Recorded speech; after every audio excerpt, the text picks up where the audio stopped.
Hello Mayhem Makers, I am Mindy with Quilting Mayhem and welcome to part 3 of the Mystery Jelly Roll Quilt Along.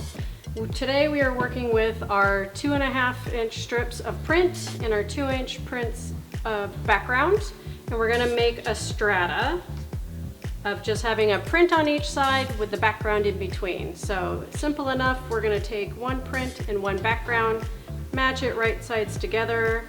A lot of times I would put a pin in the end and a pin at the top to make sure that they all stay nice and even as I sew.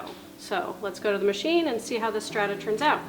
So in the end, you should have strata like this. I would go through and make all of these sets. So just start pairing up, make sure you match these two outer prints and then have your background in between and sew a bunch of those up. And then I'm going to show you what's next. Alright, so remember last week you made a whole bunch of these units where you had your two prints in between and your backgrounds.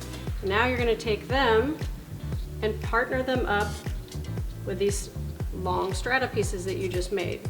So I am matching my prints on each side this way, and then this piece is going to go the lengthwise.